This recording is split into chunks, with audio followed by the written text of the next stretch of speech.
2002 की बात है जब न्यूज़पेपर से लेके एक ही चीज चर्चा में थी कि कैसे एक अखबार बांटने वाला लड़का जो कि पायलट बनने आया था बट फिर एक स्पेस साइंटिस्ट बन गया, वो आज हिंदुस्तान के 11वें प्रेसिडेंट बनने की कगार पे खड़ा है। पॉलिटिक्स से दूर दूर तक कोई रिश्ता ना होने के बावजूद उन्होंने इस दर्जे को हासिल कर दिखाया। डॉक्टर कलाम रामेश्वरम में पले बड़े थे, जो कि तमिलनाडु की सबसे रिलीजियस जगहों में से एक है। जब डॉक्टर कलाम 8 साल के हुए तो देश में सेकेंड वर्ल्ड वॉर स्टार्ट हुआ था, जिसने कंट्री में इमरजेंसी जैसे हालात पैदा कर दिए। न्यूज़पेपर्स का बंडल भी जो सिटी में आना होता था वो रामेश्वरम पहुंचने से पहले ही चलती ट्रेन से फेंक दिया जाता। डॉक्टर कलाम ने अपनी जिंदगी की पहली कमाई इन्हीं न्यूज़पेपर्स को इकट्ठा करके इनके ठेकेदारों की मदद करके ही करी थी।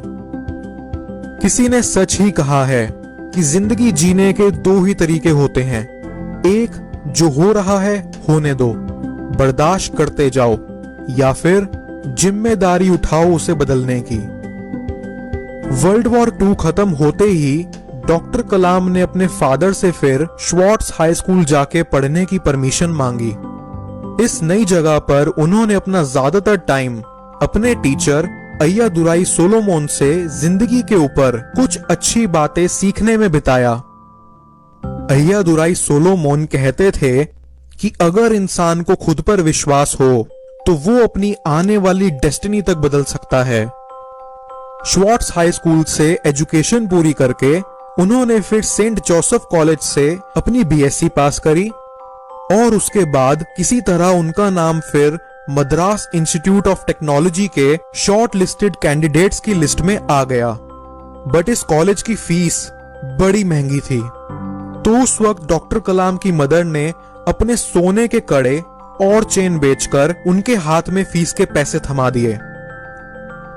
मद्रास इंस्टीट्यूट ऑफ टेक्नोलॉजी में उन्होंने अपनी स्पेशलाइजेशन फॉरेन एरोनॉटिकल इंजीनियरिंग में करी और फिर एज अ ट्रेनी उन्हें हिंदुस्तान एरोनॉटिक्स लिमिटेड में काम करने को भी मिला।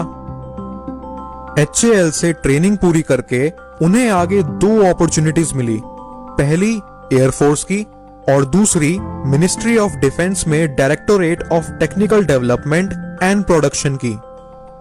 डॉक्टर कलाम ने दोनों जगह अपनी एप्लीकेशन भेज दी और दोनों जगहों से उन्हें इंटरव्यू के लिए बुलावा आ गया। किसी कारण एयरफोर्स में उनका सिलेक्शन नहीं हो सका और वो बहुत उदास हुए। बट फिर डिफेंस में उन्हें 250 रुपए पर मंथ की सैलरी पर सीनियर साइंटिफिक असिस्टेंट की जॉब मिल गई। 3 साल बाद उन्हें बैंगलोर ट्रांसफर कर दिया गया और उसके 1 साल बाद doctor Kalam the Indian committee for space research में एज अ रॉकेट इंजीनियर की पोस्ट पर जॉब लेते हुए मुंबई चले आए।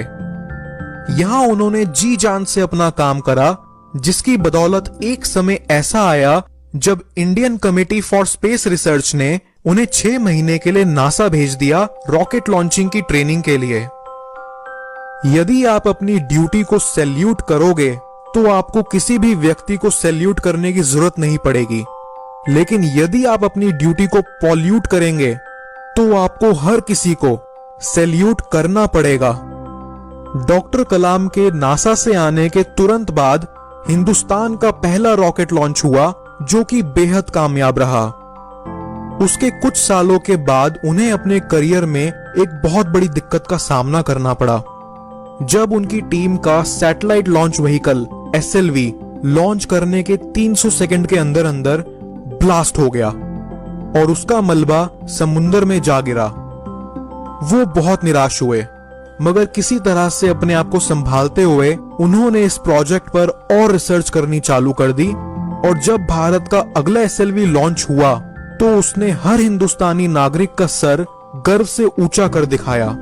वो बिना किसी दिक्कत के स्पेस में पहुंच चुका था और उस दिन हिंदुस्तान उन देशों की लिस्ट में जुड़ गया जिसके पास सैटेलाइट लॉन्च करने की काबिलियत थी। फिर डॉक्टर कलाम का हिंदुस्तान की पहली मिसाइल लॉन्च करने में भी बहुत बड़ा हाथ रहा।